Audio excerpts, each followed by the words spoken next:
Bilang solusyon sa overcrowding ngayong pasukan, nangako ang Department of Education na magbibigay sila ng subsidy o pinansyal na tulong sa mahigit 300,000 incoming high school o grade 7 students. Imbes na magsiksikan daw sila sa mga pampublikong paaralan, mas makabubuti raw na sa mga pribadong eskwelahan na lang sila pumasok. May report si Micaela Papa. Sa nalalapit na pasukan, inaasahan na naman ang eksenang ito. Mga estudyanteng nagsisiksikan sa mga silid-aralan. Para maibsan ito, ang Department of Education magbibigay raw ng subsidy sa 350,000 incoming high school o grade 7 student para mag-aral sa private school sa halip na sa pampublikong paaralan.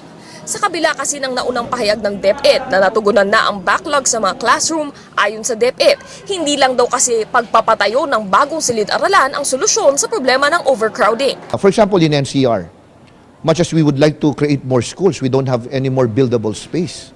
That's why the private schools in NCR are very crucial. Sa ilalim ng GASPE o Government Assistance for Students and Teachers in Private Education, bibigyan ng 10,000 pesos subsidy kada taon ang estudyante sa NCR. 6,500 pesos naman sa probinsya bilang bahagi ng tuition sa isang accredited private school hanggang magtapos ng high school. Ang natitirang balanse ng tuition kailangan namang bayaran ng estudyante. Isang school committee ang susuri at gagawa ng rekomendasyon ng mga aplikante para sa GASPE. Kadalasan daw mga pamilyang may income na mas mababa pa sa poverty threshold hanggang 250,000 pesos kada taon ang nagiging beneficiaries ng GASPE. Kung tutuusin, mas nakakatipid nga raw ang pamahalaan sa 10,000 pesos na subsidy. Gayong 14,000 pesos daw ang ginagasta nito kada estudyante sa public school.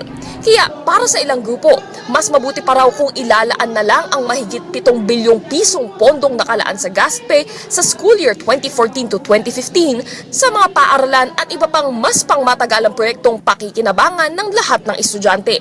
Hindi rin nababawasan yung siksikan kasi kung magbibigay ng GASPE, ilan lang yung may entitle. Pero kumpara mo sa bilang ng lumilipat mula sa private patungo sa public school. Sa darating na budget hearings natin, dapat hindi na doon yung focus sa pagbibigay ng pondo sa private schools. Instead, dapat yung pondo na gugugulin para sa GASPE ay maibigay na lang po doon sa ating po mga bata sa public schools mismo. Micaela Papa, GMA News.